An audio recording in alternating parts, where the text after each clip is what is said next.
Papi, I missed you yesterday. I missed you, mate. I don't know if you saw the score or I don't know if you were tuning in, but yesterday we had some wild games. We had some wild series, mate. Yeah, I saw bits and pieces. I saw that there were a lot of upsets, and I do recall seeing that Clem lost to Jersey. Yeah, it was crazy. I'll be real, he almost got 2-0. I'll be real. Jeshi, yeah. I have a good memory for Terrans losing to Protoss if it's unexpected. I don't miss any of those. There you go. Jeshi, man, he popped off last night. We went all the way to the ace match. You know, Skillers took down Hero, Alazer took down Dark. It was wild what we saw. We also had a really intense series between Onside versus Psystorm. I highly recommend checking out the VODs if you were not a part of that. But we have even more matches here tonight. Starting off with IG versus the Starving Camels. There's more? Oh, yeah. There's more. Well, this previously, I don't know how to say this without being mean to the teams. This previously would have been like a fight for relegation, I think, these two teams. They are the teams that I was expecting to be probably 12th and 11th on the table. But SSLT, especially at the start of the season, they popped off hard. And suddenly they're pretty heavy favorites in this matchup. They are heavy favorites, not just in the matchup, but also to make it to the playoffs as well. To put things into perspective, they're ahead of Psystorm, they're ahead of Platinum Heroes, they're ahead of Shopify Rebellion. Like, that's crazy. Like, that's crazy to think about. So, again, it's going to be that much more important as well for the Starving Camels to maintain their position here and have a really strong performance to make sure they get some good scores here to get into those playoffs to secure their spot. Yeah, exactly. So this is definitely a must-win series for them. And if they do win it, they're going to be in a really good position to go for that. But, I mean, already, this is a banger of a match. I was really excited for this first match. It feels like the two aces of the teams coming up against each other, XY and Cyan. And this is a matchup that XY is quite strong in as well. 100%. You know, XY, he's always a fan favorite of at least us to cast. You know, he's always bringing to the table some very interesting play. You know, he's always pulling from his own book, even. Of course, well written, might I add. The New York bestseller, actually. But yeah, like, I love watching both XY and Cyan as well. Cyan has been performing really well. I say Cyan, I have to say all the Starving Camels have been performing really well this season, and this is going to be a little bit unpredictable as a result. Yeah, 100%. And coming into this, I actually have to find my XY book again and read a quote of XY to prepare us for this match. Oh, I thought, yeah. yeah, fair enough. For those that don't know, XY, he is the king of mental. He wrote a book, of course, all about that state of mentality and making sure that, you know, you are unperturbed, whether it comes to cheese or anything else. But here he is in the bottom right-hand corner representing Invictus Gaming. It's XY. And his opponent in the top left-hand corner of the map for the Starving Camels, this is Cyan. Speak to me, puppy. Speak to me. Okay. What does XY say? Humble words and increased preparations are signs that the enemy is about to advance. Violent language and driving forward as if to attack are signs that he will retreat. Oh, that's wise words. I don't know if that's applicable to everyone, but I like it. Thus says XY. So we're gonna be looking out for this in this match. When Cyan is being aggressive, XY is not gonna believe him. He's gonna run straight into the fire. He's gonna call his bluff. He's bluffing, Papi. He's bluffing. There's no way. He has to have a ninja base. He's not 2 base all in. That'd be crazy. True. I like it. As getting into this, standard openings coming out from both players. Cyan going to be going for a Nexus before core, so would get him into a little bit of trouble if there was a proxy or anything like that, but doesn't look like that's what XY is going to be going for. Yeah, so a greedy opener here from Cyan going for that gate expand. As you were saying, we see him being a little bit annoying across the map as well. Going to be delaying the CC, does force it off location, so a little bit of an annoyance. But, you know, it's okay. We can always lift. We can always land back down. It's all good. Yeah, Terran's easy. True! Oh my god. Imagine if a Terran had to take the unnatural natural. That's... You don't understand our pain, Bob. You don't understand. I have to do it as Protoss sometimes. Terran blocks are natural. True, true. Some people like to kill the eBay, but I like to take the unnatural natural.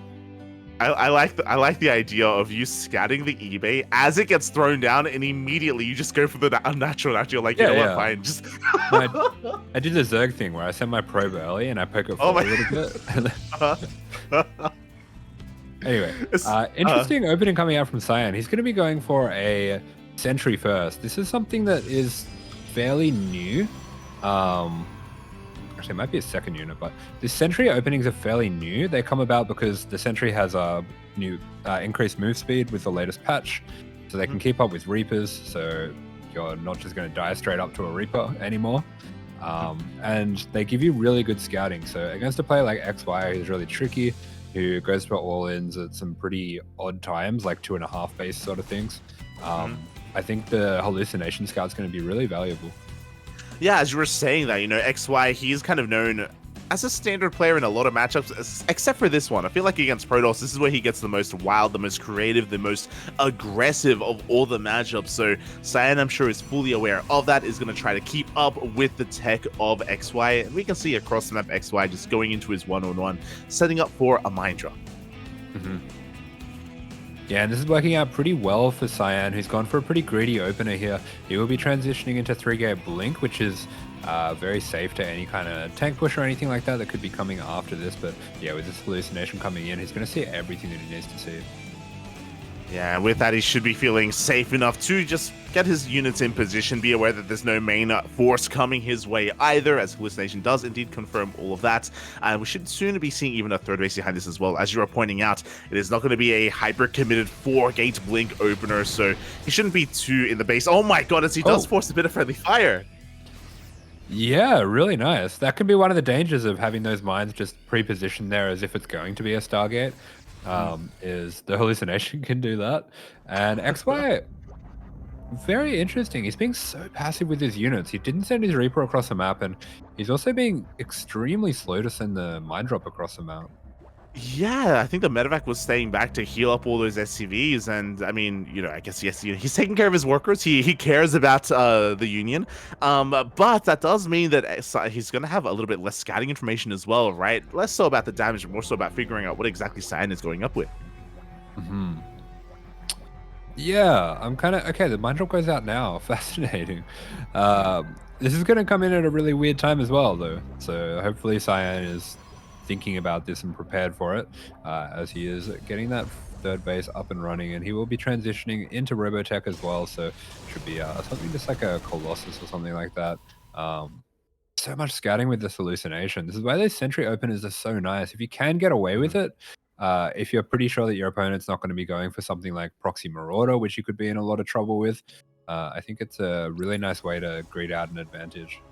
Oh yeah, he confirms that the Widow Mines have been repositioned with this observer. He also has eyes on the drop as well. He's fully aware of it.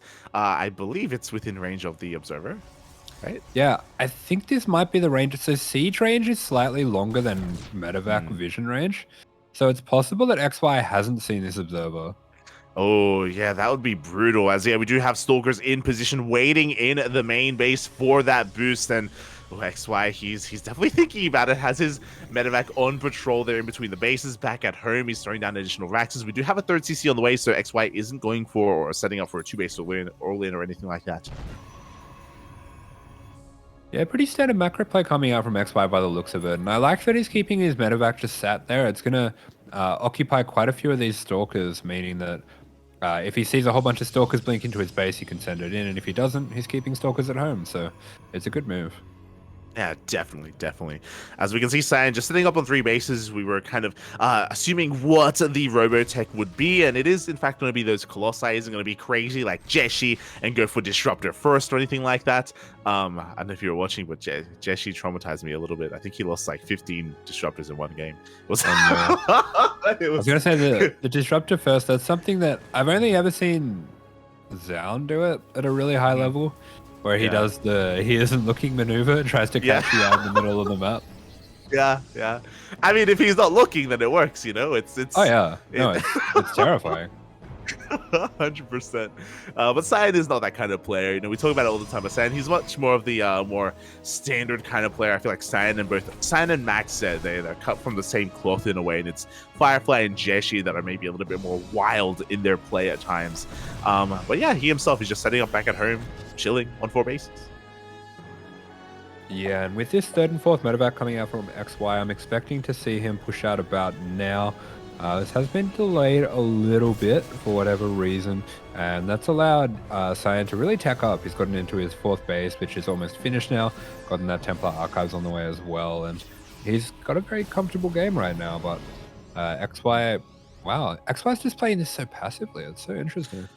Yeah, I mean, it makes sense based off the quote you just read, right? Like, XY, he's been scouting and seeing, like, economy and, like, you know, more defensive play, which means, obviously, Cyan's going to be aggressive. So he's been expecting, he's been waiting for it back at home. He's been waiting for the push. It just hasn't happened. So, yeah, Cyan clearly has read XY's book as well.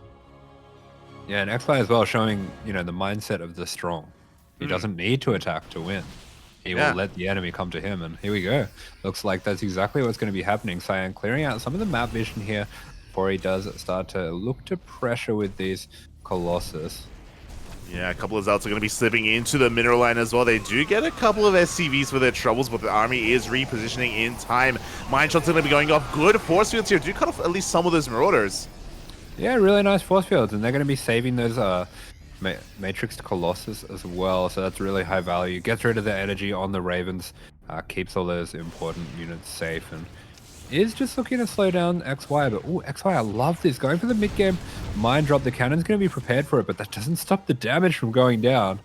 Yeah, 6 workers do go down, so nice damage done by XY. He also scouts the additional Robo. He's going to be getting eyes on the Disruptor as well as it does pop out. And we can see XY finally moving out of crossfire. He does get spotted here by a unit of Cyan. He's fully aware of the position of XY. Yeah, this is a terrifying army, though. I mean, Cyan's been quite greedy with his tech, going very rapidly into that double Robo. Oh, good connection there. But I feel like he's still going to need 1 or 2 more of those to deal with this massive push that XY's got coming in. Yeah, he caught him not looking, Papi. That was a massive Nova going off. As you were saying, there's still a massive bio army here just pushing on through, just wedging himself in between the bases. But he's running out of steam, and I feel like if we get another 1 or 2 Warpins, Cyan should be able to collapse on this. Yeah, these tanks are very exposed as well. A little bit of a mistake there by XY. He's going to be losing both of those without taking out any of the Colossus, and the Colossus crucially able to drop back to the shield battery, so this is going to be pushed back now. Yeah, it is going to be forced back. The Disruptors do come out in time as well to just fend this away, and that was a bit of a brutal fight. But at the same time, Cyan also doesn't have the most left over. He only has his high-tech units, 3 Colossi, barely any gateway units. Yeah, these 3 Colossi are getting very adventurous here. So you do have a couple of Zealot run-bys as well, but Cyan dropping down a little in supply. I think he does need to take the time to sturdy his army back up. I believe he's going to need a few more Stalkers as well, just because the Vikings are coming out for XY now. Yeah, that was just a really costly trade for Cyan, and he actually hasn't taken his gases at his 3rd or 4th. Like, he's staying on only 4 gases, and with double Robo production, like, that is really eating into his overall gas bank, and that's why, like, he's really lacking in every other unit imaginable. So, yeah, his economy hurting a little bit here as he finally does take 2 gases here at the triangular 3rd. Yeah, there we go. Extra gas is going down. We do have a War Prison being made, so we can start to think about some backstabs. XY already preparing for that with a couple turrets, and just overall, XY playing a very solid game here. This 4th is a little bit on the later side, but it was a big commitment to his push that he had. Yeah, exactly. And as a result, both players kind of bounce off each other. They both have to lick their wounds. XY did keep the majority of his medevacs alive, so it's not going to take him too long to re-max. He's already there, basically on the horizon. The army is looking to try and keep up with the rotations of XY, as that's a lot of Colossi, a lot of disruptors. Yeah, I mean, it's been so important for Cyan that he's kept his Colossus alive throughout this whole game. Despite these pushes not going too well for him, he's been able to keep those safe. And ooh, okay, it looks like he is going to be gearing up to go into the main here. If that mine does connect with the War Prism, it's only going to be one shot from the turret to take it out. Oh, exactly. Cyan has to be very careful with how he maneuvers into the main base of XY. At the same time, the main army is going to threaten that center base as well. Zealot will spot the army. We do have a scan getting eyes on this. The Prism does dive in. Oh, he isn't looking. The turret's not looking. The Observer's not looking. As Not looking. As we do have the army dive on top of the disruptors. It looks like almost every single disruptor is going to be going down.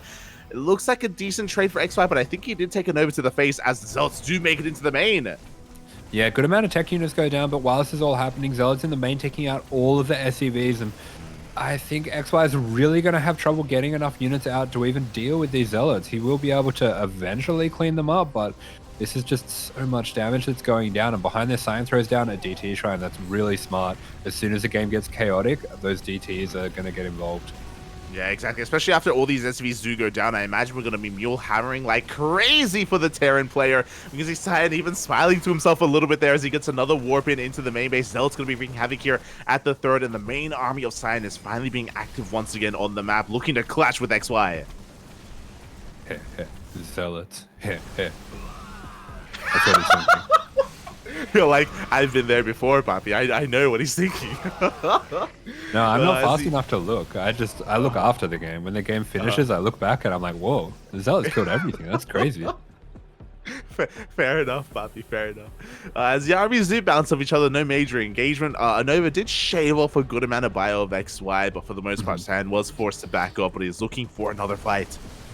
Yeah, this game was really in the balance for all this time, up until I would say that last little fight and those Zealots getting so much damage in the main. And this is just the momentum that Cyan has behind him and the way that he's using that momentum as well with Zealots and with Blink DTs. I don't think he's going to be giving that up at all. And XY is desperately trying to hold on, but eventually there's just going to be too many places to deal with at once. Yeah, especially now that Cyan has already maxed out, like XY it doesn't have the supply to keep up with the harassment here of Cyan. You know, he just has the sheer numbers on his side. We can see once again, Cyan going to be threatening that center base. XY is going to be trying to keep up with this. Novas are going to be going off into the mineral line, not on the army. Yeah, more units going down. Quick recall does get used, but it does mean a few of these units are going to be going down, including these disruptors. So this could be a very scary moment for Cyan here. We didn't quite point it out, but at 102 probes, any bad trade that he takes could be an opportunity for XY to all in and get the kill on him.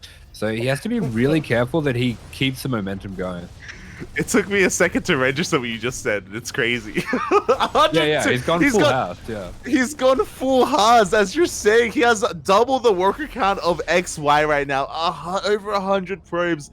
That is not ideal here. As you're saying, it means that his army is actually that much smaller. Even though Cyan is maxed out, he doesn't have the biggest force. And it does mean that if he does lose a big fight, as you were saying, then things can snowball out of control in favor of the Terran. Yeah, XY now split up his army, which I really like, as long as he doesn't lose it on this side. The army of Cyan is a little bit smaller, so he will be able to do things like this, clean this up, but all the repair just wasn't there at all. Feels like Cyan's been a little bit faster than XY with the multitask.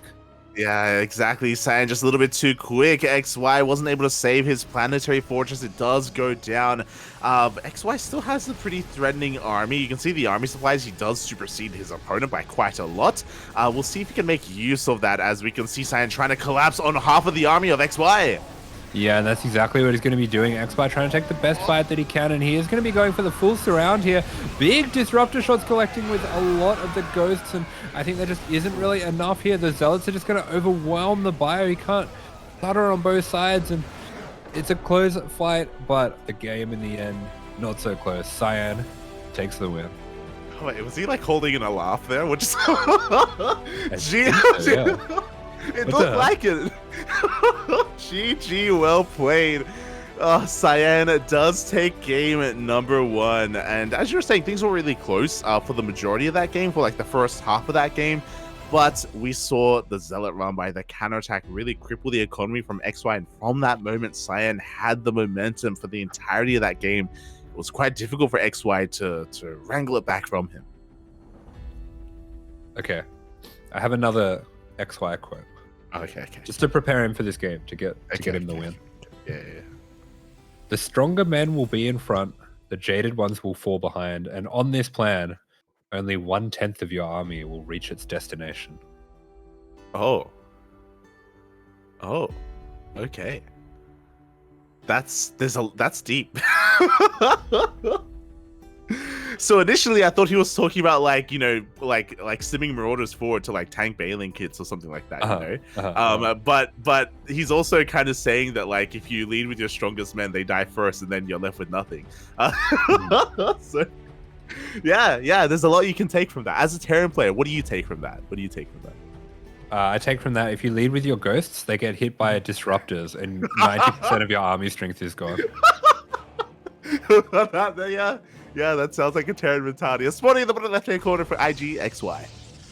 And in the top right-hand corner of the map for the starving camels, this is Cyan.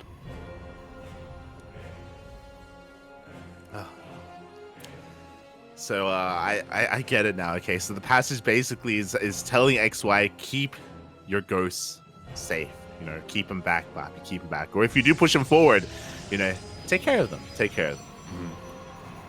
Yeah, so just like the Protoss has to take care of their balls, the Terran has to take care of their men. Yeah. Not always, man. True. There are Novas out there. It's the best ghost skill. Not wrong. Why is there no Kerrigan ghost skin? Am I crazy? I feel like that's like an obvious skin. Yeah. But it feels like, I think the problem is that that's like a Brood War thing rather than a StarCraft 2 thing. You telling me there's no like Brood War skins? Continuity. Yeah, I know, but they're like people don't like the Brood War skins. I like them, but people get mad about the Terran one. I don't like the Zerg Hatcheries Brood War skin. Okay. It's very ugly. It's not. I used to run the Terran one, but people would always complain that they can't tell if it's a planetary fortress. So I've switched to the normal one. Yeah. It's hard. But I have the Brood War Protoss one. I think that one looks really cool. Yeah. The Brood War Protoss one is the best one, 100%. Yeah.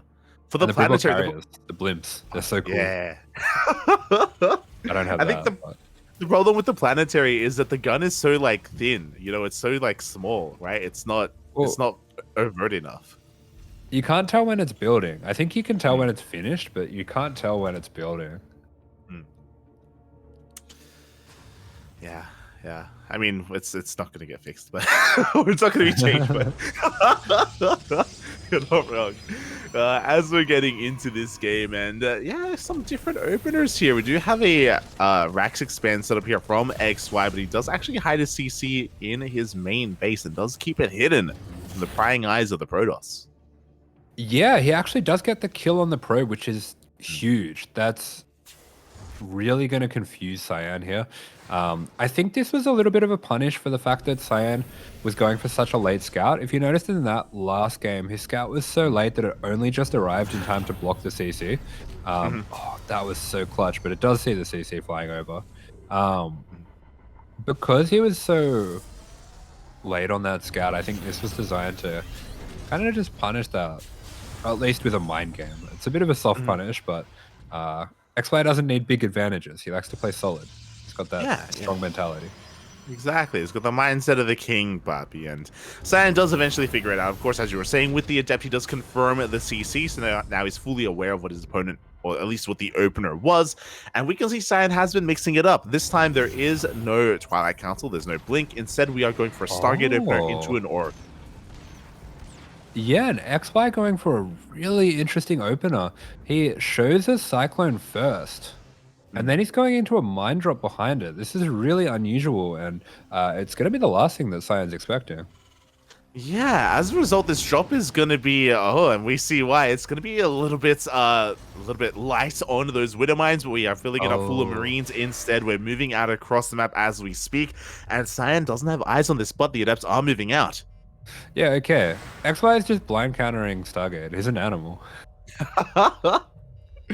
He's crazy, but I mean, he avoids the entire army. He does get across the map. He's going to be laying siege upon that cyber core, and Cyan, he's forced to turn around. Yes, it's going to get really weird.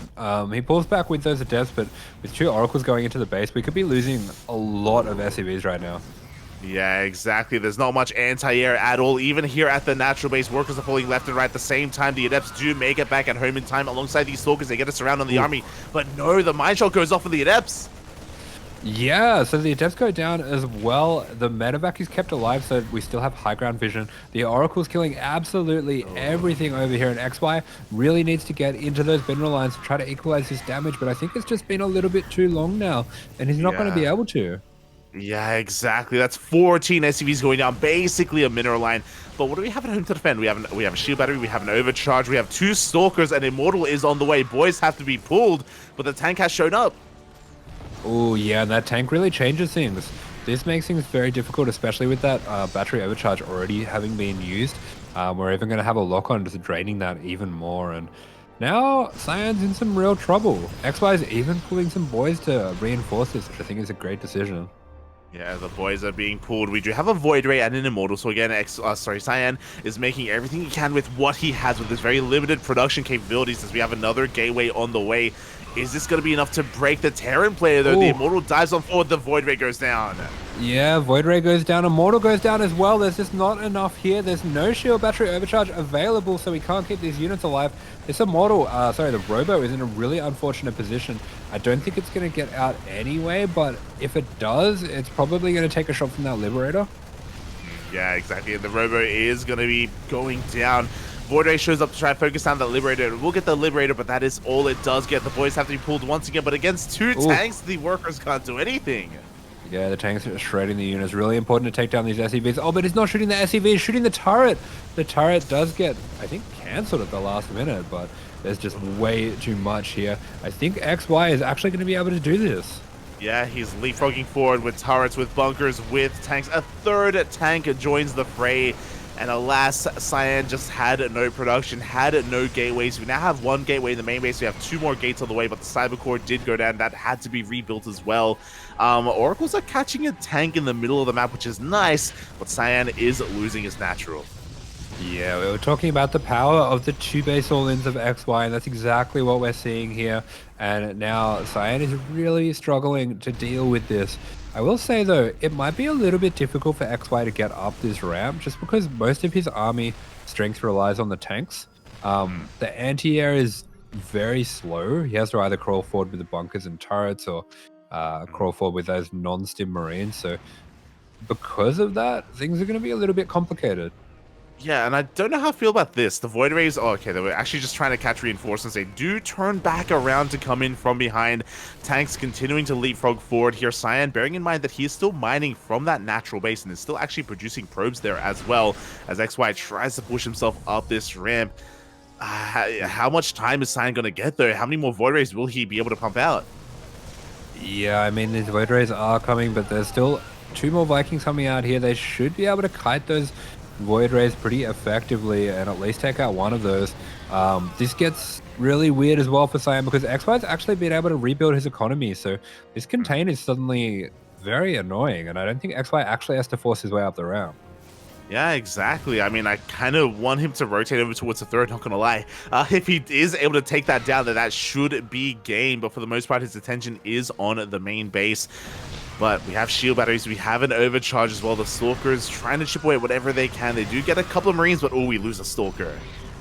Yeah, those Marines get a bit too fresh coming forward there, but we still have the 3 tanks here, and that means those Stalkers cannot come anywhere near it. The repair on the Vikings, so clutch. We have repair versus shield battery overcharge. We love to see it.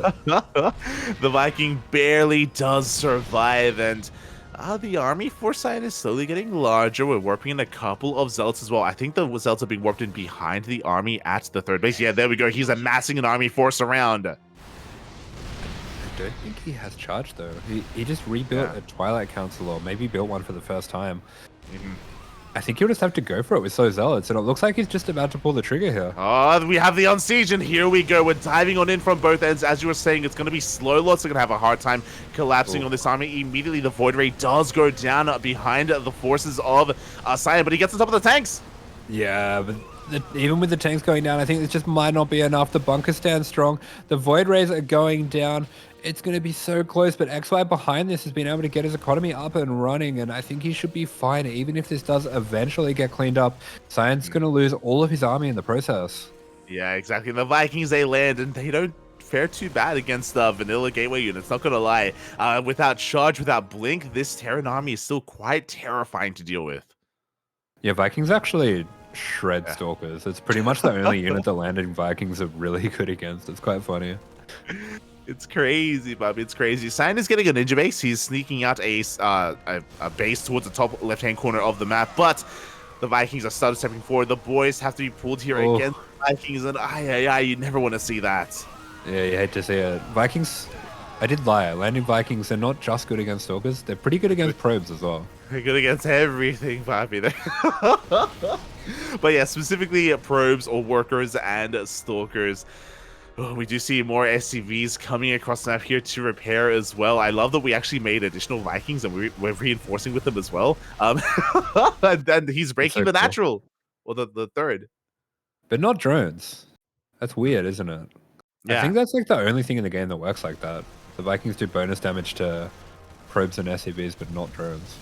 Yeah, it's balanced, Papi. Like, leave them alone. They're just trying to mine. They're just trying to get to work, Papi. Just ordinary drones. Just normal drones. It's normal drones, mate. As we do see the landed Vikings waddling over towards that top left-hand base, the last real mining base of Cyan. He cannot afford to lose it, but he only has a handful of units remaining here, and it looks like XY has finally done it, has finally broken the Protoss. Yeah, charge is just about kicked in, but we have more Vikings than we have gateway units in the top left-hand corner here. Cyan is grasping at straws, trying to find a way to make something happen with these few gateway units that he has, but this is copium. I'm gonna say it as it is. This is copium. Yeah. The copium is real, Papi, and I mean, after such a strong game one, he wanted to get into a longer game, wanted to play some StarCraft, but alas, he could not. The bunker stands strong, takes down, what was that, 2 oracles, a handful of zealots as well. My god. Containing Cyan here to 1 base. Yeah, it has a bit of a laugh about this one as well. GG is called, and we have a 1-1 score in the end. GG, well played. XY, he does a fight back with the mindset of the strong. Oh, even pops off a little bit there. I think what happened there is Cyan's lazy men that like fell behind and were why he only had 90%, like 10% army strength according to XY. Yeah. It's his zealots. It's the zealots without charge. XY foretold that this would happen. There you go. 'Twas foretold, and yeah, with that, GG, well played.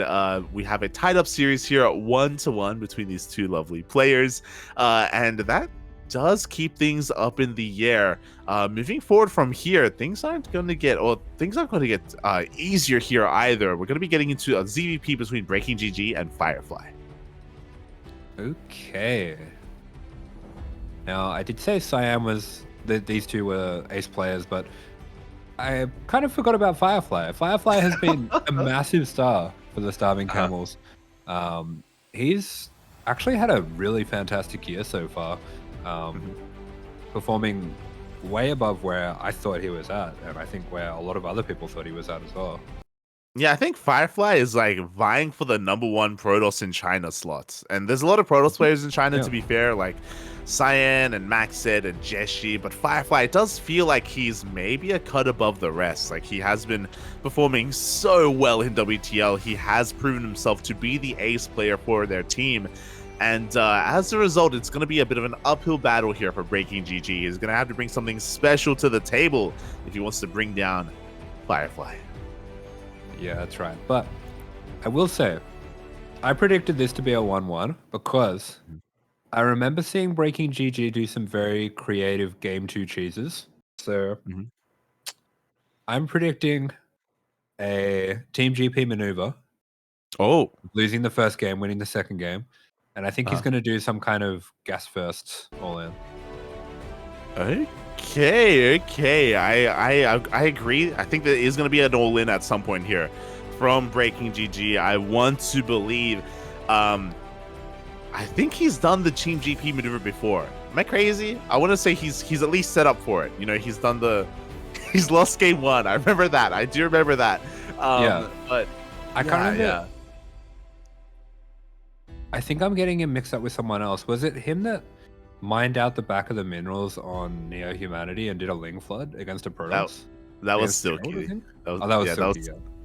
That was Silky, and TooDming did it as well. TooDming did it as well. Yeah. I think I'm thinking of TooDming. That's the kind of stuff that I want to see. I want to see that kind of stuff out of BreakingGG. Can he bring it to the table? I do hope so. I think he needs to here against Firefly. I think standard play is not going to cut it. Oh boy, so the pressure is going to be on him here to try to keep things rolling for his team, especially because that third match is going to be more of a wild one as well. The man himself, the man of many names, of many hats, is lying in wait for his own match. Yeah, and I remember BreakingGG now. He is the master of the 60 to 70 drone broodlords. There you go. Yeah, we'll see if we see that here in this ZVP, as we're just getting an eye on the stats as well.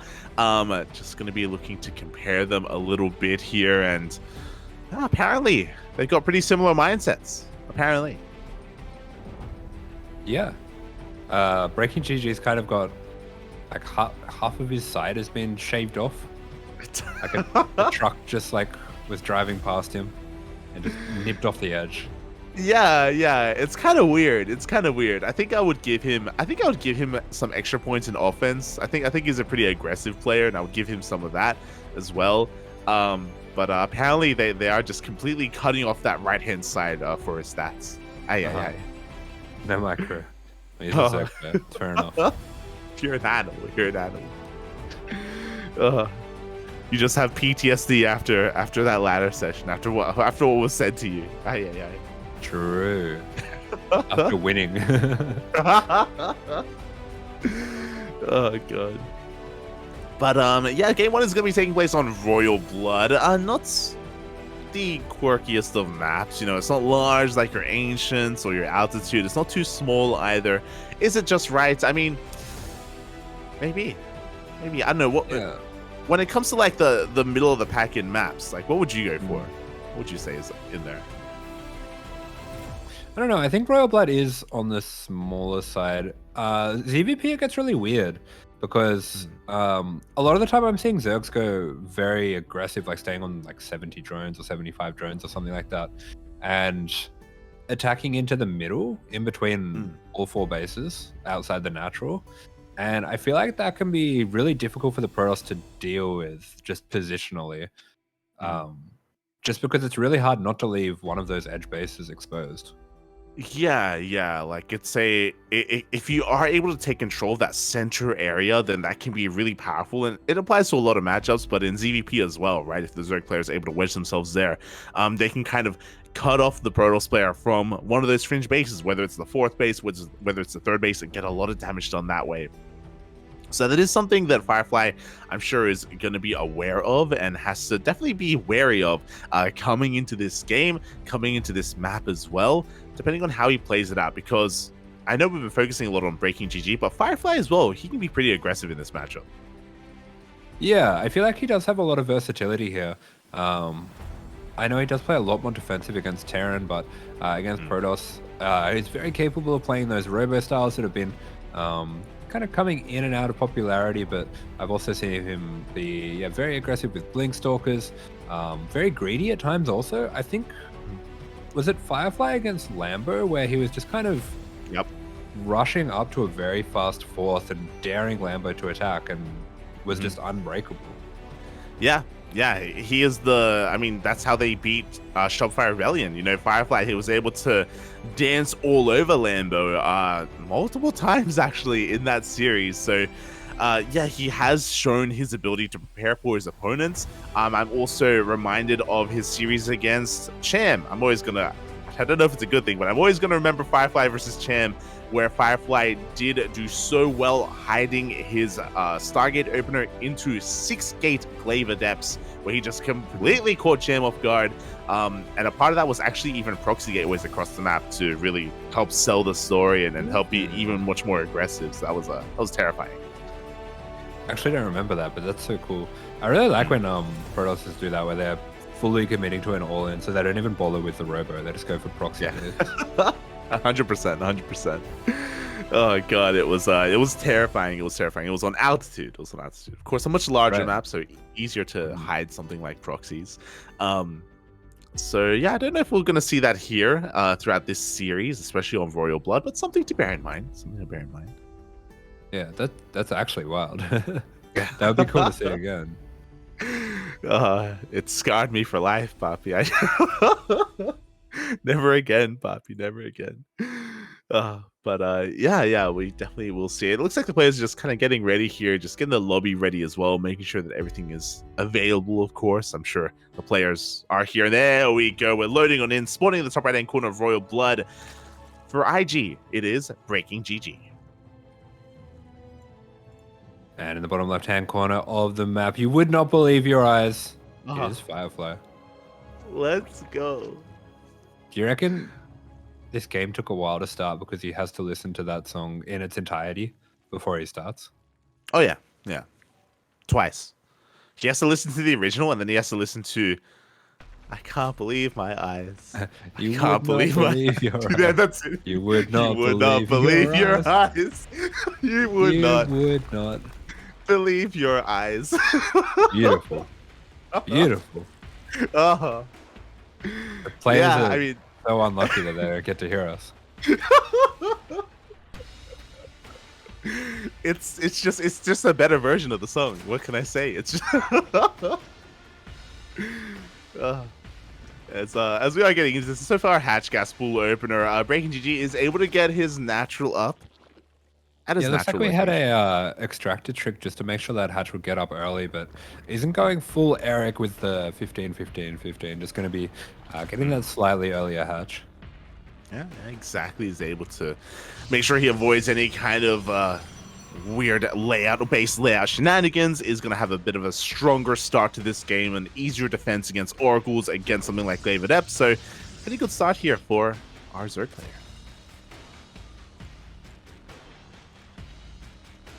I love how that's like an advantage. You're like, wow, he got the natural. Yeah. I envy him so much. He's so beautiful in this moment. It doesn't happen that often, but it's been happening more recently, to be fair. Like the last month of StarCraft, we've been seeing some more like 14 hatches and 15 hatches. You have to cheat to get it down, basically. Is what yeah, 100%. Yeah. Otherwise, you're just behind. Like that's just how you play ZVP. But this is why we like watching pro gamers, because you get to see a hatchery go down in the natural, and you're like, oh, maybe one day if I practice enough, that'll be me. And ironically, I've said that my last like 2 ladder streams. Every single time I go on autopilot and I go like hatch gas pool at my unnatural natural, and then I'm like, I wish I could like 14 hatch. Like one of these days, I'm gonna take my natural just like Cyril, just like Eric, just like him, Poppy. One day, not today. Yes, we do see a Firefly putting on some pressure here. Kind of just, almost big brothering BreakingGG a little bit here. Just trying to flex his micro as maybe the stronger player, maybe the faster player here, or at least the favored player. And I do like this. I do like the confidence. Yeah, definitely, definitely. I appreciate it as well as, again, as you're saying, Firefly just going for the standard Stargate opener into the Adept Harass, and we'll see if BreakingGG can keep up with said Adepts as they actually do shade into the main base. They catch one drone for their troubles as they do attempt to shade on out, but the Adept is getting quite low here. Is it going to get picked up? Up! It does. Yeah, and Adept's going to be going down, so not a bad start already from BreakingGG. As I just Firefly. That's what my high school shirt looks like. The shirt that Firefly's wearing. I was about to say, have you noticed that Firefly has won? He's won that shirt like almost every game that he's played. Has he? I have not noticed that at all. Yeah. He's got like a little bit of a V-neck going on, but not too much. He's Sure. He has the top button buttoned up, so he's like Yeah. teasing us. You know, I'm waiting for the moment when he wins and he celebrates. You're looking at that and you're like, man, those buttons, he's done them all the way up to the top. Like, why so formal? It's like choking him up around his neck. It can't be comfortable. Let's be real here. Like, no, not at all. And where does he think he is? This isn't court or anything. He can relax a little bit, undo some of those buttons. I just want to go up to him and unbutton his shirt. Oh no. Oh god. For his sake, not for mine. For his sake, you know? Yeah. He's like, what are you doing? And you're like, this is for you. Trust me. You'll thank me later. Oh god. You can thank me at Katowice when you win the world championship. That's what's holding him back, really. Like that's containing his power. That's containing the 10,000 Fireflies. Once he does unbutton, then he gets unleashed. You're like, what are these? And it's like, my nipples. And you're like, no, it's your power. Never forget this. Oh my god. As we're getting into this game. Third base being taken here from Firefly. As to be expected, we have +1 and Blink, so a standard follow-up off of those Oracles. We haven't seen too much damage on the Oracles. They've been dipping in, they've been dipping out, but for the time being, BreakingGG has been able to keep up. We did actually have a Phoenix coming out after said Oracles, so Firefly just looking to maintain map control. Yeah, he clears up all the vision around his bases. He's doing a really good job as well, just chasing down all these little spotterlings, trying to clear them out. And behind this, he's going up into 8 gates and a robo as well. So he will have the opportunity to get a little bit more aggressive once that blink finishes up here. And meanwhile, BreakingGG likewise isn't going to the highest drone count. We have seen this from him before. He does like to get up a healthy amount of units before he goes too crazy with the drone in. Yeah, there's this sect of Zerg players, and I like to call them, they are the Demaga enjoyers. You know, they look to Demaga as their god, and they know that 69 drones is the most you ever really want to make. That is the ideal number, and 3-way saturation. And BreakingGG, he's kind of one of those players where he's a little bit prone, he's a little bit adverse to droning up too heavily.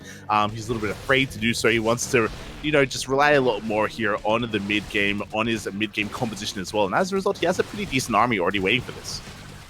Yeah, that's right. So Firefly going to be looking to put some pressure on, takes out a queen, shaves off a few of those lings, and gets an important scout here, but nothing too much more than that. Behind this, though, his fourth finishing up at a really nice timing here. So he is playing a relatively standard game, and I really like the aggression as well. Oh, 2 ravages, huge pickoff. Very nice pickoffs here from Firefly. Very great micro as well. We do see the blink backward in towards that stage trap. BreakingGG will not be following him off of that creep. At the same time, he's going for a link counterattack. The fourth base is going to be under threat, but there's nothing protecting these roaches. These are expensive losses for BreakingGG. Yeah, and this becomes a bit of a momentum-based thing, a bit of a something that can start to spiral out of control a little bit. He has to be very careful, but it looks like Firefly is getting distracted a little bit, losing these stalkers, so it could be him that's having the pendulum swing in his way, against him. Yeah, it looks like he was actually warping in defensively at the fourth base. He was focusing on trying to keep that fourth base alive, and as a result, he loses a good chunk of stalkers. Almost half his stalkers going down. So suddenly, as you were saying, BreakingGG takes a better fight. 12 stalkers going down. Ay. A big blow here for Firefly, and that is going to keep BreakingGG in this. Yeah, it's a lot of momentum lost, but at the same time, it looks like he did keep his fourth alive. With that fourth having just finished, that's pretty crucial, so he wouldn't have been able to cancel that or anything like that, and that would have been a huge setback. Oh yeah, exactly. But at least he does keep it alive. At the same time, we do see, oh my god, we've actually been pumping out Immortals of all things. We haven't taken up into any kind of big splash damage like Colossus or Disruptors. We have Immortals instead. At the same time, Adeptus on the left-hand side is going to get a decent amount of damage done as Firefly once again will threaten that triangular third. Wow, Firefly was so patient with those adapts. Those have been there for a long time. They were just kind of tucked away in the top left-hand corner of the map since after the early game. So impressive stuff there as we have these Immortals trying to back off. He does have to be very careful not to lose them. They are exposed now, but beautiful micro keeps both of those alive, and they will be shredding these roaches. It feels like in just the blink of an eye, the momentum is completely shifted in his favor, and now he has got BreakingGG on the ropes. Yeah, exactly. He is up against the ropes. It looks like this third base is going to be forfeited. This fourth base is going to be given up. That is a lurker on the way. I mean, he was taking into Roach Hydra of all things. He's rushing into lurkers. One lurker, it's nice, but it's not going to be enough as we do have detection here on the front lines. And the stasis traps go off. It's you, Light. He's an animal. He's just trying to survive. I don't go Roach into Hydra lurker, but I wish I could. I wish I could be cool like BreakingGG. he got his natural. He's got a lunker out. He's got Vipers on the way. Oh, let's go. Just one lunker. One lunker. That's all you need. As at the same time, Zella warping into the main base. Oh, the Stalkers do blink forward, and they did snipe that first lunker. Yeah, Lurker goes down. Zealot's going to be warping into the front. Nice army split by BreakingGG, but no, I don't think he's got enough here at the front. The first Viper coming out, and that second Lurker as well is looking mighty exposed. I'm not sure if we have enough energy for a Revelation on the Oracle, but we're going to be taking this base down anyway. And now BreakingGG down to 4 bases behind a base on the Protoss, which is not where you want to be. Yeah, especially because one of those bases is a gold base. So Firefly has taken the gold here on the left-hand side. He blinks into the main base. Stasis Trap is going to be covering the ramp, and the Hive is exposed. The entire base is exposed. It looks like Stasis Trap will be baited out, but BreakingGG is going to try and bust on in at the same time as Zealot run by it. I like the Stasis Trap. Peepo notes. Link into main every time. Yeah, it's kind of a nice way of going for, you know, the sentry move, but GG gets called. It's a little bit too much to handle, and Firefly takes game number 1. Oh, GG, nicely done there. Oh, wait, what was that? What was that? He was shaking something. What was he shaking? Do you reckon maybe it's like a G key off a keyboard? No, it was big. It was like big? Yeah. You know what they say about big keyboards. Yeah, big hands. God. But GG well played, Firefly, just all over BreakingGG. There was some moments where Firefly was maybe a little bit inattentive and was losing a little bit too many Stalkers, but for the most part, his control, when he was paying attention, when he was focusing on his main army, was pretty damn good. I was so impressed with his ability to even keep those Immortals alive, considering there was no Warp Prism with the main army. It's pretty impressive. Yeah, Firefly's control of the Blink Stalkers and his constant pressure was really nice to watch, and I think that map is a map where it's slightly more difficult to do compared to this one, so I'm a little bit worried for BreakingGG now. Oh yeah, I am definitely concerned for him, but we're now going to be loading into Dragon Scales, a much smaller map, a map that I think is a little bit more known here for all-in styles, and I wonder how well BreakingGG will do there. I mean, talking about that last game, like dissecting it a little bit, it was quite odd to see BreakingGG staying on a low worker count, but being very tech heavy as well. Like, if you remember, it wasn't Lingbane Roach Ravager, it was Ling Roach Ravager into Hydra Lurker. It's a very expensive kind of style to play off of a low worker count. Yeah, I honestly think going into Lurkers that early is what killed him in the end, but obviously Firefly just trading a little bit better a lot of the time as well. 100%. It was, I imagine, both things coming together, working against BreakingGG. And I do hope that if he is going to be, once again, playing that lower worker style, that he stays on a lower tech as well to help complement it. And I do think that that can work out quite well here on a map like Dragon Scales. Yeah, probably. But from Firefly, you were kind of pointing to it before. there is a potential that to mix things up here, he could be going for a Glaives build. I do think though as well, just considering how well that last game went, the Blink Stalker Oracle style is just a very safe all-round style, and he might want to just make things simple and safe if he thinks he's the stronger player. As here we go.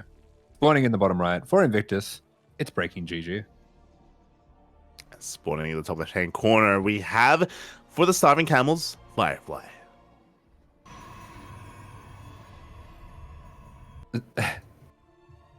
So every time I hear Firefly, my brain tries to do the start of the song. Where it's like, you know the bit where it's like, do you know what I'm talking about? Like, there's a little electronic bit at the start of Fireflies. I'll be honest, There's I the don't think intro I've ever listened to the full song of Firefly. Terrible. Anyway, when I think of Firefly, though, when I hear his name, I try to think of that in my head, and I think of the start of Little Mermaid, the Little Mermaid song again, Under the Sea. I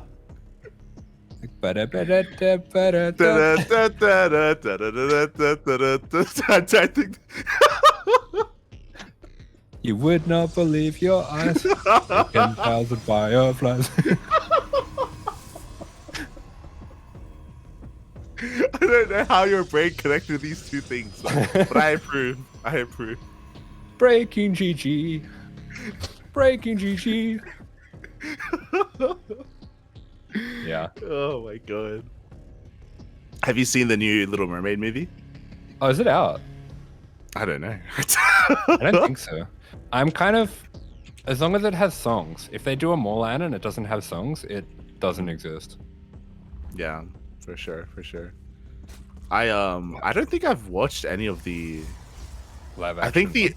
I think the only live action adaptation of the Disney movies that I've seen is Jungle Book.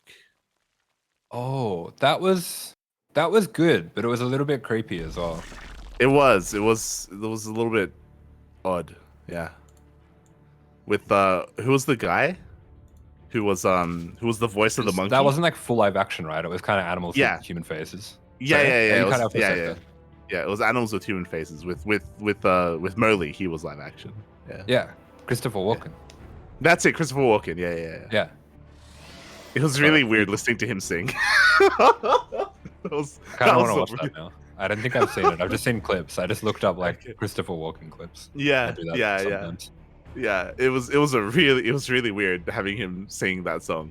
It was like, I do remember seeing the pictures, and it wasn't quite as uncanny valley as say, Cats.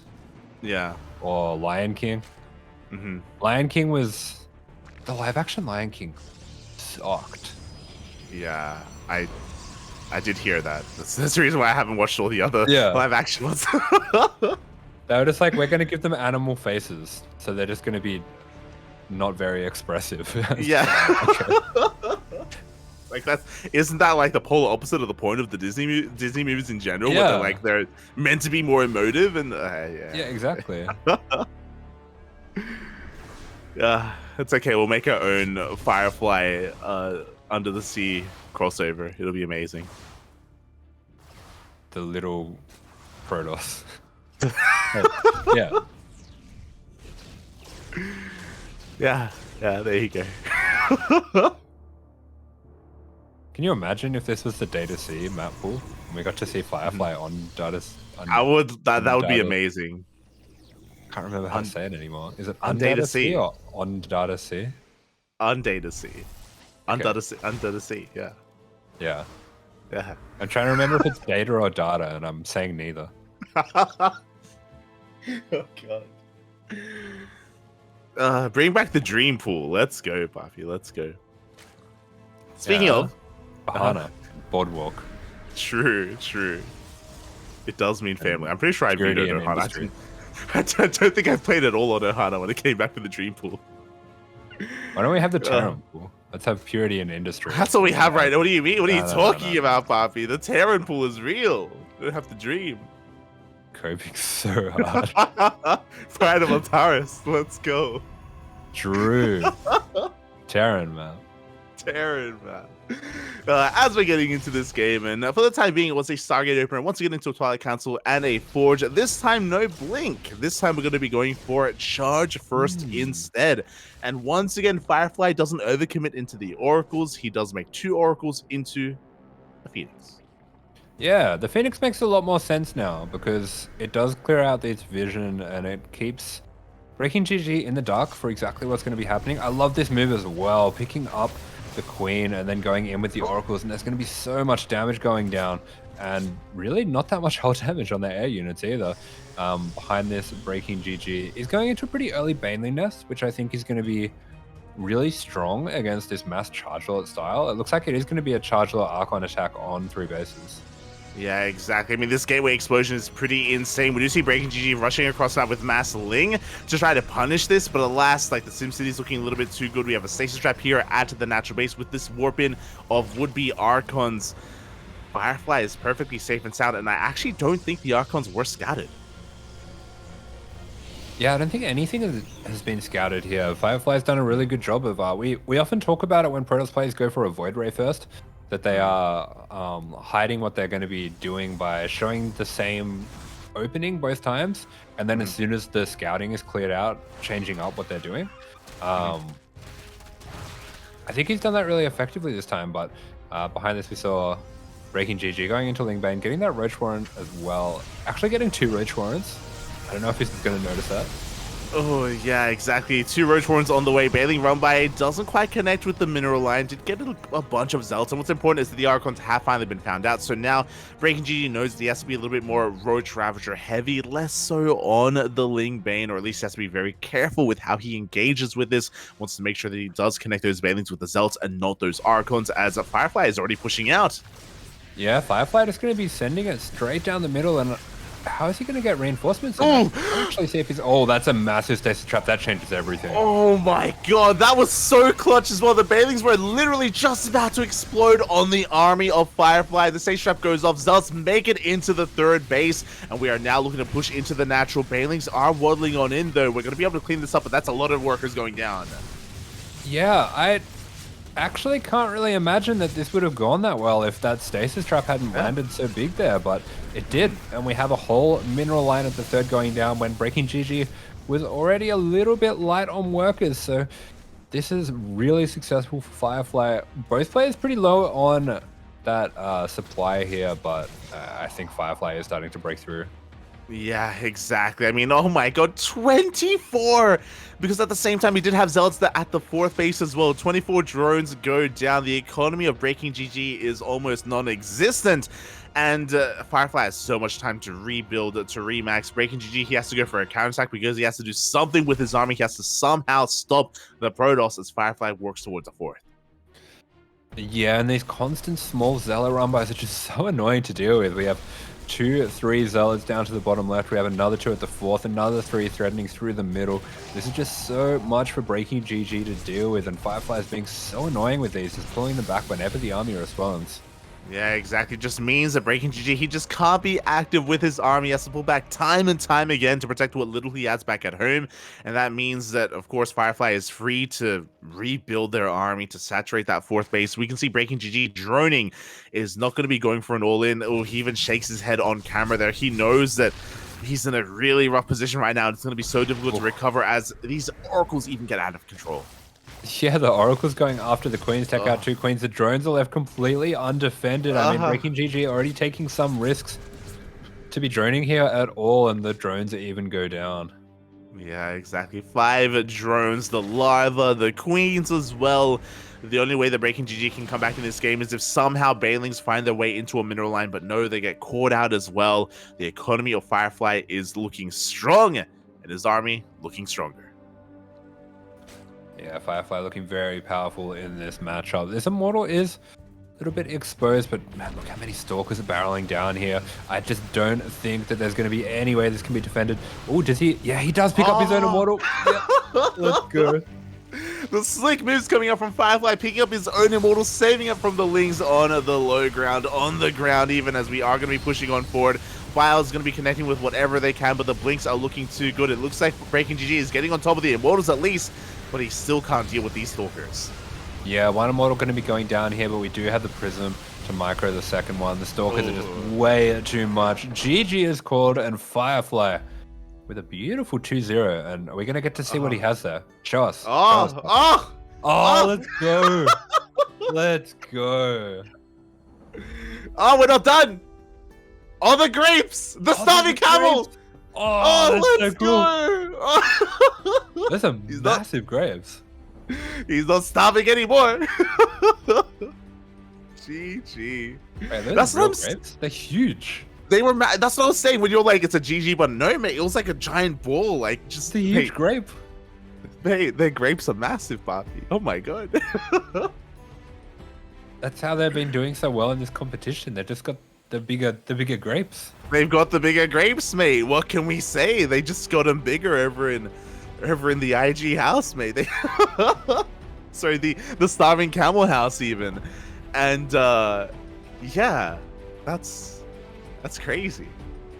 I kind of want to try his grapes, not gonna lie. Put them in your mouth. You can feed them to me, Papi. You can feed them to me. It'll be amazing. Is Firefly gonna be there? Yeah.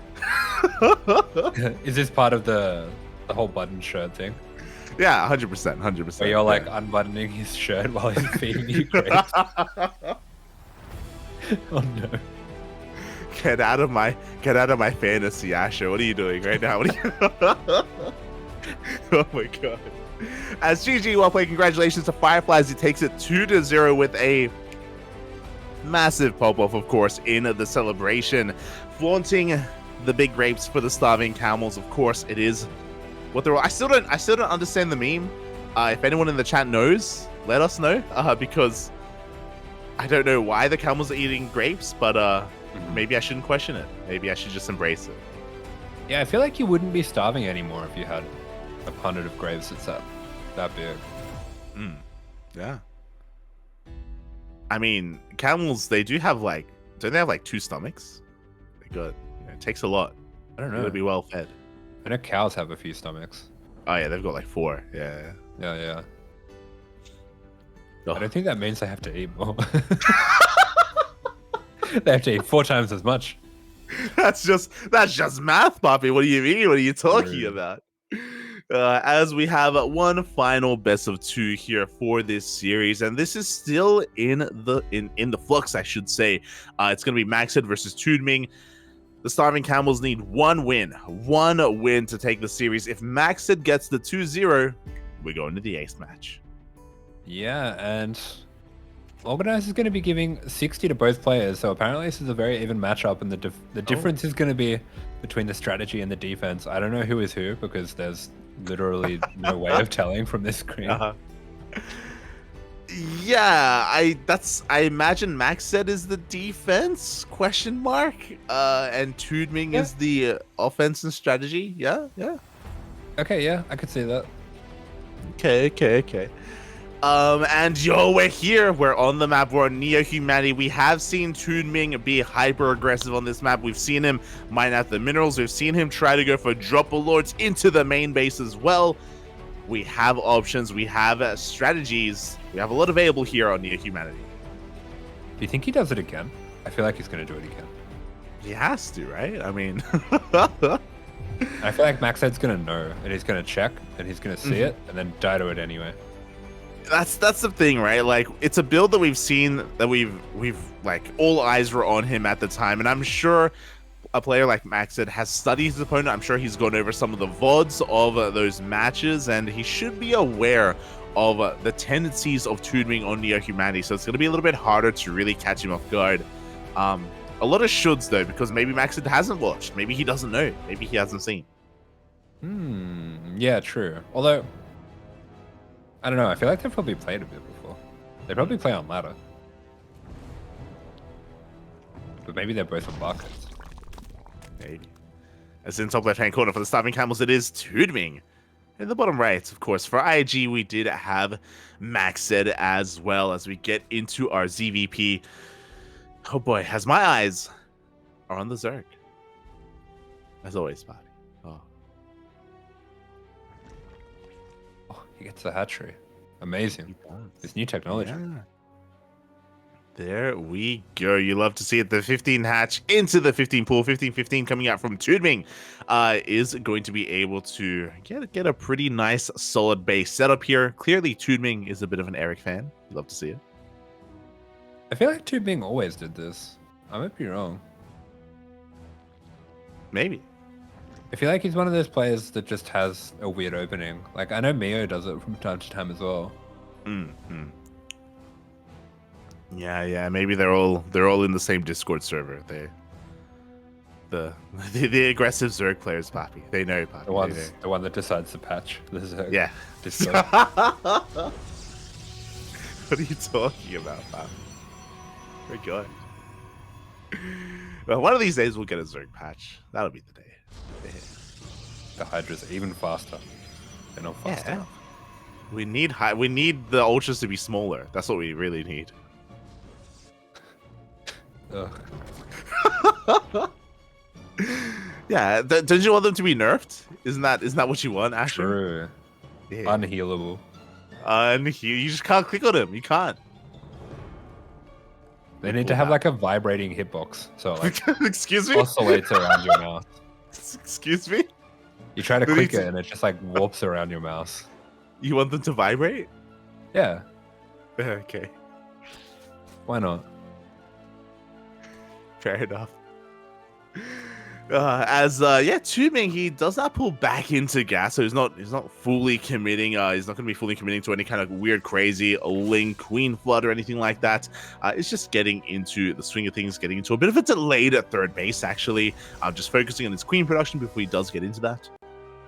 Yeah, he is opening quite standard, which I wasn't expecting, but we'll see where he wants to go from here. As MacSed going to be going into a Stargate, so I feel like almost every PvZ I've watched in recent memory has been a Stargate.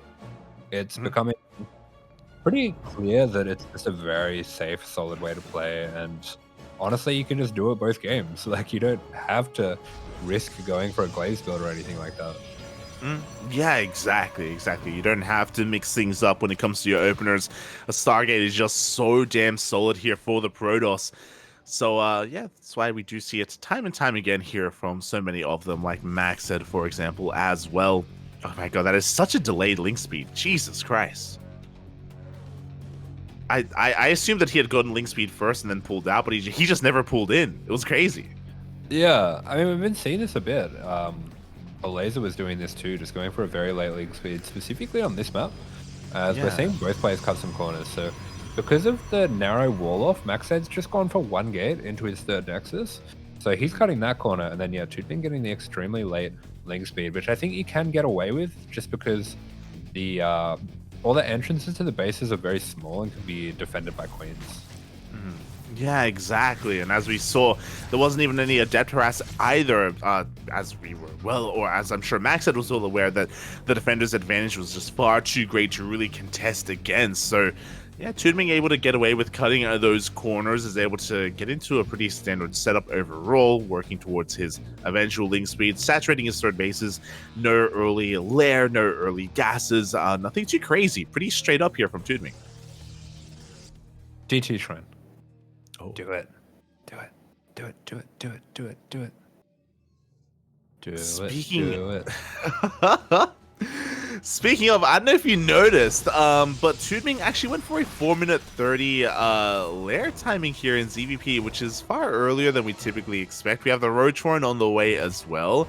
I'm curious what the plan is here, as the Oracle does attempt to dip in. I don't think was able to get eyes on that lair.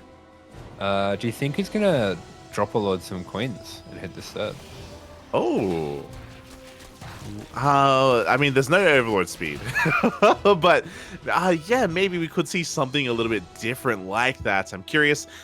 This may just be for heavy committed Roach play. This Eva chamber may just be for +1 range, as we can get straight into Roach speed. But we'll see what TooDming has in store for us. Behind this, we have Charged Archon from MacSed. Yeah, so MacSed not going to be opening with Blink, opening with Charged Archon instead, and with that, he can look to be very aggressive in the near future. We saw that with Firefly, just kind of rushing on in there with just the 2 Archons and a handful of Zealots and actually getting a huge amount of damage. Yeah, exactly. And okay, here we go. The upgrades are on route for TooDming. He's going to be committing here to a heavier Roach Ravager style, less so on the Ling Bane, as we are avoiding melee upgrades altogether. This can hit quite hard, but it takes a while to really get going, as MacSed is looking to be the aggressor now with these Archons. His 2 glowing orbs. Ew. Put him in your mouth. Whoa. Like the grape. I know. Yeah. We do have behind this Immortals coming out, RoboBay being thrown down as well once he recognizes those roaches. I think MacSed is actually all over what's going on here. Second Robo going down as well, so I think TooDming's going to be going for a very committed push, and I think MacSed's going to be extremely well prepared for it. Yeah, I think so as well, as all the adepts do shade into the natural base. Drones are falling left and right, workers that we can't really afford to lose right now, because TooDming is going for that 3 base all in, essentially. We were talking about it earlier, that kind of Damaga style of a low drone count, full Roach Ravager. And TooDming is going to be maxing out soon. He does have a very large army, but as you are pointing out, we're going to have Immortals to defend. Oh, and we have a bit of a supply block for TooDming as well. Yeah, 4 Overlords are on the way. We can't afford a supply block. Not here, not right now. TooDming has to hit this timing. He has to try to break this 3rd base sooner rather than later, and every second that passes is going to make this harder to pull off. Yeah, but here we go. We have the Overlords flying on in. Going to be throwing down all of that nasty creep and going for this big attack. I think the Queens are being brought over as well. This is something that's really great about this map being so small, is your creep is usually going to be pretty close to the base that you're attacking, and all these models are getting a lot of work done, but man, there's just not much here for MacSed. Ooh, but at the same time, Stage Trap does go off on a lot of those roaches. We have a shield battery behind this. We will have an overcharge available as well if we so choose to use it. The first disruptor does come out. Nova goes off! Ooh, decent Nova, not giant. Looks like it just took out maybe 1 roach and 1 Ravager. But this push is being held slowly and surely. The Immortal's getting so much value right now. Oh, another Nova goes off on, I want to say 3 roaches, but it looks like with the completion of that Stage Trap, the army is breaking into the 3rd base. There's almost nothing left to defend. Another Nova will go off. Oh, and the Biles go down the Immortals. Both Immortals are going to be going down. The Disruptor goes down as well. There is just barely anything left here for MacSed. Wow, and it looks like TooDming has done it. He has broken the defenses of MacSed. The 3rd base is going to be going down. The Disruptors are doing whatever they can, but no, it is not going to be enough. Oh, I'm watching the prediction game flash before my eyes. It's okay, I'm pretty sure I predicted 2-0 for MacSed as well. But here we go, Nova going to be going off and does connect with those roaches. But again, we still have so much more in the backline. TooDming doing it for himself, doing it for his team. As a reminder, he just needed one win on the table here to win it for the Starving Camels, and he is doing it. Looks like breaking the natural is going to be a little bit difficult just because of how many disruptors we have, but he doesn't have to break the natural, not right now. Yeah, that's right, and it looks like he will be recognizing that and just backing off slightly. MacSed now in just a really awkward position, trying to work out what to do next. He has Immortals coming out, Disruptors as well, but with that extra gateway, it looks like he's realizing that he's just going to have to go for it. Yeah, exactly. I mean, he's mining out those minerals. It looks like he wants to expand at that linear base, and there we go. The Nexus is thrown down. The Prism is moving out across the map, so MacSed is going to be going for a bit of a counter attack with charge lots. Going to be hoping to defend with pure disruptors. I was kind of hoping that he would go for some disruptor drop harass, but Zealots, I guess they can kind of do the same thing, a little bit less risky as well. As he moves out, TooDming does rotate over towards the 3rd. Yeah, that's right, and he's going to be able to get a pretty quick cancel here on that 3rd, so... I mean, he can honestly just keep doing that. MacSed's just in such a rough spot here. Oh, the Prism goes down as well. A couple of these Queens will be taken out, but the Lynx will be able to deal with these Zealots just fine. Yeah, that was an ambitious siege from MacSed. Isn't going to pay off. The Prism does go down. He still has a pretty robust army. Like, he's got 3 Archons, he's got 3 Immortals and 3 Disruptors, soon to be 5 Disruptors. Like, his army is still pretty intense. It's just quite small, you know? Like, it's still a very fragile army. It's a bit of a glass cannon, and once again, out of position. It is small, but he knows how to use it. That's Yeah. important. That's all that matters. Oh, Yeah. Oh my god, that's a lot of Bailings. Where did they come from? that's a lot of Baileys and Novas. They will connect. Almost every Nova was juicy here from MacSed, but there's still so much Ling Roach on the ground. He gets on top of these Immortals. Such high-tech units going to be going down. The Immortals, the Archons. Yeah, it doesn't really matter how big your army is. The Zerg can eventually just turn that eco advantage into just pure Banelings, and there's not really much you can do to stop that. GG, well played. TooDming. Oh, nice, simple, cheeky thumbs up there. Does take game number 1. And with that, the Starving Camels do take down Invictus Gaming. Yeah, there we go. So I also predicted a 2-0 for MacSed, in which case we would have had an ace match, but TooDming clutches it out for his team, and Starving Camels confirm the win here. Don't have to go to an ace, and that's really important for their points as well, that they don't concede an ace match. 100%. You know, they need the best score possible coming into the playoffs. They need the best standing as well, and this is going to come into play. And can they get an even better score? Can TooDming go for the 2-0? That map, that kind of game on Neo Humanity, it does kind of lend towards the map itself because it's so small. These pushes hit that much harder, they hit that much stronger. On a larger map, it's going to be a little bit more difficult to pull off. Yeah, it's so funny to watch it on that map just because he would have brought like 8-9 overlords, and the overlords are setting up to poop creep, and only 2 of them really need to poop creep to cover the rest of the distance. It was a little bit of overkill, a little bit, and this map pick makes plenty of sense. Max said he goes for a much larger map. He goes for Ancient Sister. Yeah, MacSed wants some room to breathe, and I would be expecting to see I say most likely a Blink build, but I feel like we see Glaives on Cistern quite often. Yeah, it does feel like Glaives can be quite popular here on Ancient Sister, and so Max said he's got options definitely available to him with how he wants to play this out. I think if he does go Glaives, it's probably just going to be 4-gate Glaives. I don't see him going for like a big all-in. It would just be to deal some harassing damage and expand behind it. Okay. Yeah, I'm down with that. Oh boy, I want to check. I want to check the predictions actually. What did we look like? Where did people end up? I think that's a screenshot. Oh, okay. Decent amount went for the 1-1. I don't think I went for the 1-1. Smurge, Papi. Yeah, I went for the 2-0. Yeah. Aye. That's alright. Yo, Frost and Yaku coming in clutch. No, Yaku also went for the 2-0. Yeah, that's right. But here we go. In the bottom left-hand corner of Ancient Sister, this is MacSed for IG. And then top right-hand corner going for the 15-15. It is the TooDming for the Starving Camels. He blasted that extractor. He did.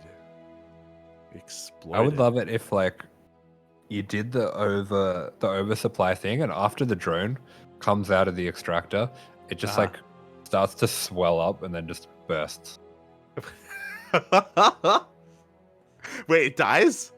Yeah, it explodes. The drone? Yeah, the drone, because it can't exist. It's oversupplied. Oh, okay. I can't. Just poof, like a balloon. You're an animal. Leave the workers alone, Papi. Leave them alone. No. But yeah, going to be a hatch gas pool here from TooDming. I'm curious if he's going to be delaying gases again. I'm curious if he's going to go for a similar opener on a map like Ancient Cistern, because even though it's not as defensible, it is a little bit larger, and he, especially based off of how his opponent played out, he may be looking to cut some corners.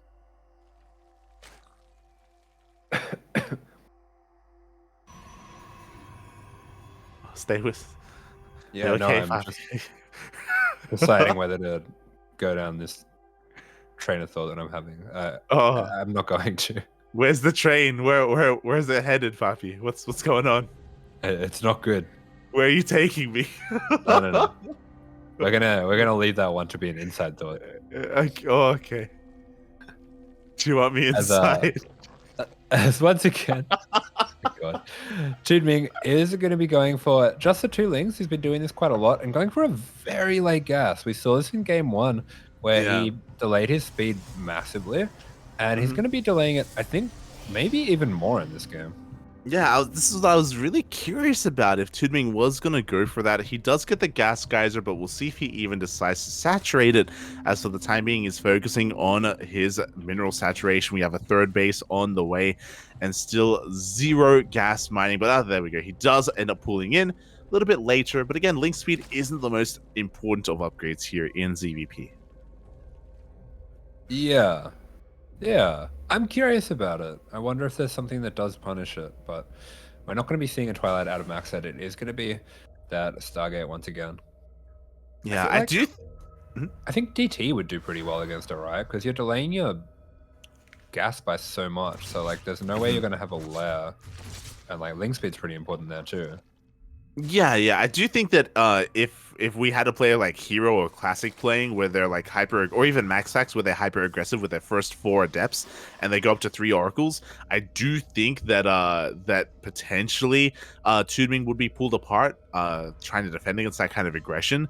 But I don't think we've really seen MacSed be that aggressive this series, as we already have that Ooh. Twilight Council.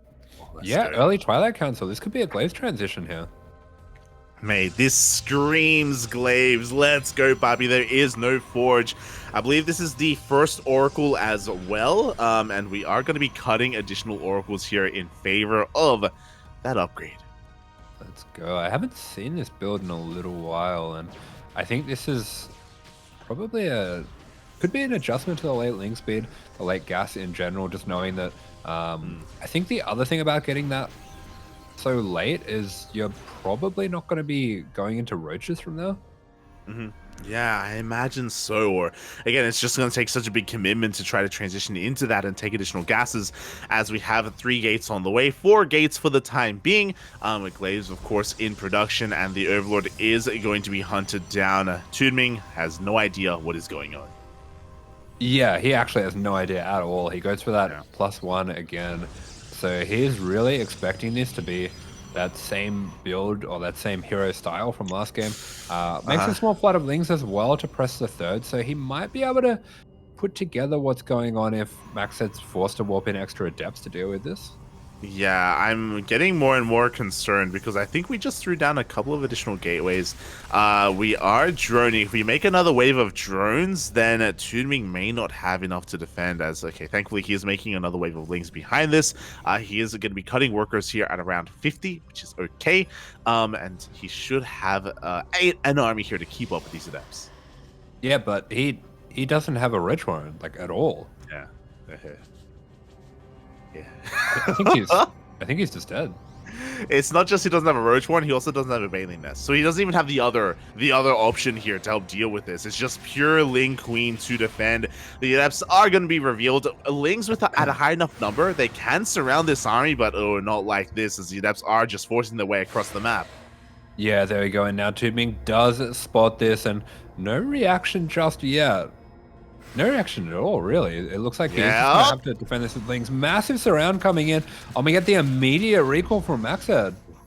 Yeah, exactly. We had more than enough lings to clean this up. Maybe too many, as we still have 22 more lings on the way behind this. My god, TooDming going for a massive flood. Yeah, huge amount of lings. We have a Baneling Nest on the way as well. This could actually be a little bit scary. I mean, he's not going to have Bane's speed, but MacSed might have to spread out the Adepts to if he's worried about those Banelings, and then the Lings can surround them. This could get really interesting. Yeah, MacSed has to be very careful not to engage. He does commit to the shade, but this time we have another extra wave of Adepts. A lot of Lings are going to be going down, and now MacSed can be aggressive. Meanwhile, TooDming finally catches up in the drone count, but MacSed has been mining more for longer. There we go, the Banelings are on the way. Beautiful. All those Lings getting shredded. I love it. It had him. You're a Protoss player. Aye. And here we go. The Adepts are threatening a shade towards the natural base. They do not commit. They do get eyes on at least the Banelings, and this is a great position. The Lings cannot engage. Yeah, Baneling's going to be rolling in. The Ling's going to keep them in place, and these Baneling's going to get some big connections on the Adepts. The splits are pretty good. We get a tiny bit of drone damage as well. And, ooh, I like the multi-prong too. Most of all, this is going to be forcing TooDming to just keep making units. Yeah, exactly. This is just eating into his overall drone count. Eventually, the depths will be cleaned up, but TooDming is behind, and the worker count is behind in the economy. 5 more workers go down behind this. We have MacSed amassing an army, but he has to be careful here not to miss any warp-ins. We've got Immortals on the way against Lingmane Hydra. Yeah, okay, so Immortals are going to be coming out, which is, as you're saying, definitely odd. Yeah, and I'm worried here for MacSed. The Lings, they do rush on forward. The Banelings are waddling on in as well, but it looks like, okay, TooDming is going to respect this position. He is going to back off for the time being. I'm just waiting for some splash damage. You know, I'm waiting for something like Archons or Colossi or Archons or Colossi. It is interesting. TooDming hasn't started Bane speed. Do you think that could be an oversight? Oh, yeah, I think so. I don't think that's intentional whatsoever from TooDming. The Adepts are going to be getting some damage here. They're forcing a big reaction out of TooDming, and I think they also do confirm the Hydra deck. Yeah, okay, so spots a Hydra Den, sees that Evo Chamber, and the Baneling Waddle By is going to be coming in. I mean, if those were roly-poly Banelings, we would have got a lot of damage there. It's true. You're not wrong. I mean, we get some decent damage. We get a couple of buildings, a couple of structures here and there. 7 probes in total. But this army is now getting a little bit terrifying. Templar Archives has done. Now we're getting some Archons. No Storm yet. Storm would be amazing in this position. For the time being, we're just staying with a more ground-focused centered Gateway army. Yeah, sorry. When I said decent damage, I meant game ending. It was just... I forget that Banelings always get damage. What are you talking about? You're an animal, pup. You're an animal. His army was there. Yeah. It's not enough. You got 7. Well, you got 7 probes. It's just ordinary Protoss. He had an army of Immortals. What do you mean? What's he gonna do? Exactly. Even something immortal can't defend. True. We should petition to rename it. Shouldn't be an Immortal. Should be Immortal. Immortal unless it's Banelings. Oh god, as we do see TooDming looking or getting ready to deny that 4th base, and immediately the Lings are going to get us around. This base is not going to get up and running.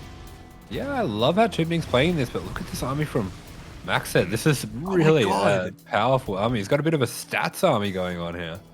What is that, like 8 Immortals? Yeah, it looks like it. And does he know that there are no roaches?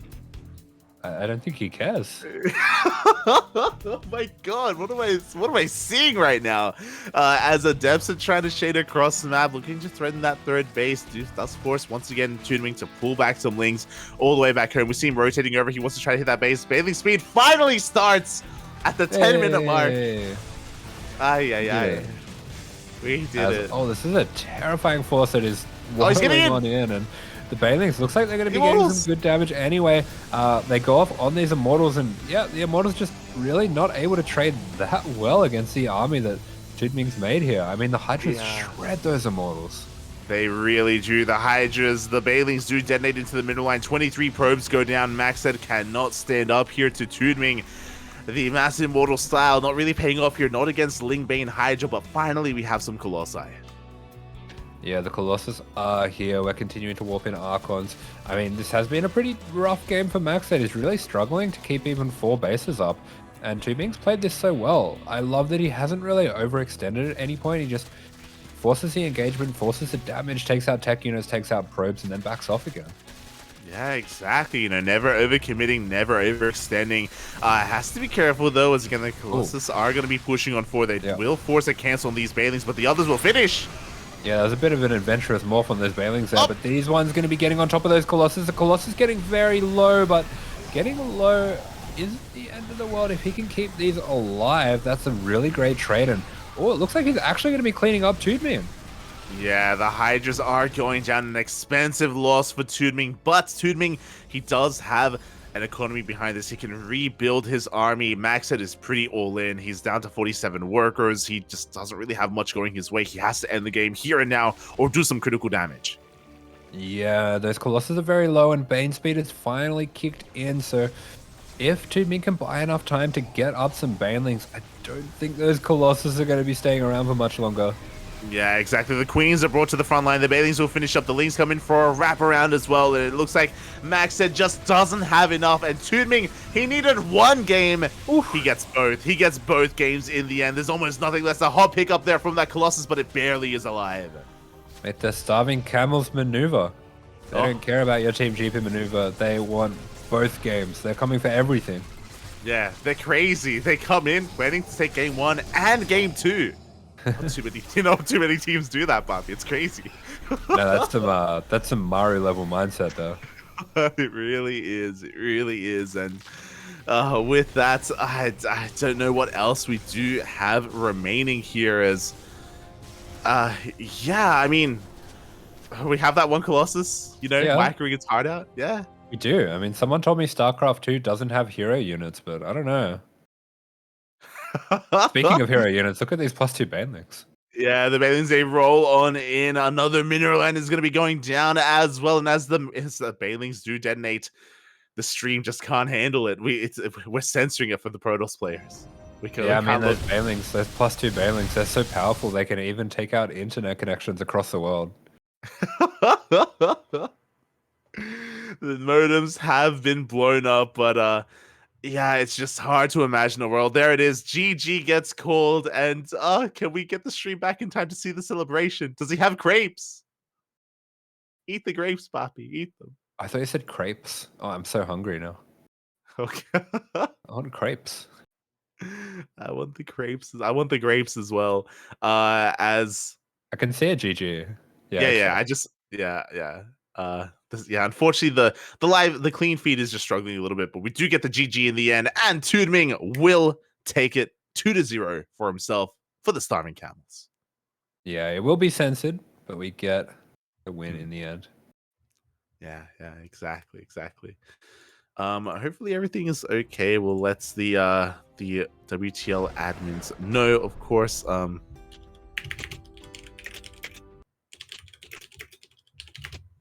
That there is some issues with the clean feed, but regardless, congratulations to the Starving Camels. They needed this win to secure their spot, and they get it.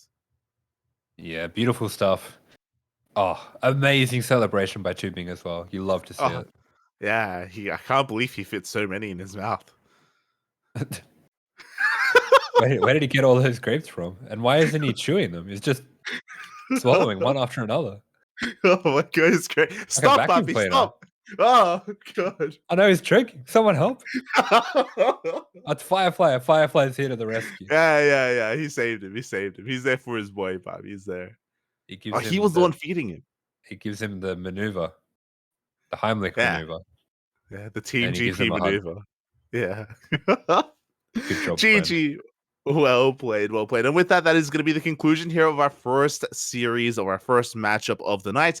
But we have a second ahead of us, a much more intense series after this break, after hopefully the stream does settle down and we are able to stabilize once again. It is going to be Shopify Rebellion versus Team Basilisk. Yeah, big game there, big implications. So don't miss it. That'll be very soon. There you go. See you after this break.